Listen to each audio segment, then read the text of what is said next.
நம்ம டைரக்டர் அட்லி விட்டு அடுத்த அப்கமிங் ப்ராஜெக்ட் வந்து அனௌன்ஸ்மெண்ட் பண்ணியிருக்காங்க. அதை பார்க்குறதுக்கு முன்னாடி டைரக்டர் அட்லி விட்டு இதுக்கு முன்னாடி எடுத்த அனைத்து படங்கள் விட்டு கலெக்ஷன்ஸை நம்ம இன்னைக்கு பார்க்க போகிறோம். ராஜா ராணி பார்த்தீங்கன்னா ஒரு டீசென்ட் ஹிட்டு அப்படின்னு சொல்லலாம். ஏன்னா அது ஒரு லவ் பெஸ்ட் படங்கிறனால ஒரு ஹிட்டான படம்னு சொல்லலாம். அடுத்து பார்த்தீங்கன்னா தளபதியை வச்சு தெறி அப்படிங்கிற படத்தை வந்து டைரக்ட் பண்ணியிருந்தார். அந்த படம் பார்த்தீங்கன்னா ஒரு 150 கோடி வேர்ல்டு வைடில் கலெக்ஷன் அடிச்சு மிகப்பெரிய பிளாக் பஸ்டராக இருந்துச்சு.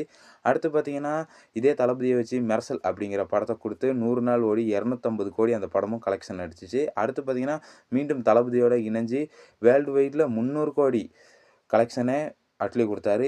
இதெல்லாம் பத்தாதுன்ட்டு பாலிவுட்டில் போய்ட்டு ஷாருக் கானோட ஜவான்னு ஒரு படம் எடுத்து 1000 கோடி எடுத்தார். இப்போ பார்த்தீங்கன்னா நம்ம அல்லு அர்ஜுனை வச்சு 2000 கோடிக்கே பிளான் பண்ணிட்டாருன்னு நினைக்கிறேன். எத்தனை பேர் இந்த அனௌன்ஸ்மெண்ட் பார்த்தீங்க, எத்தனை பேருக்கு பிடிச்சிருந்துச்சுன்னு மறக்காமல் கமெண்ட் பண்ணிவிட்டும், எத்தனை பேர் அல்லு அர்ஜுன் படத்துக்கு வெயிட் பண்ணிருக்கேன்னு சப்ஸ்கிரைப் பண்ணிட்டு சொல்லிட்டு போங்க.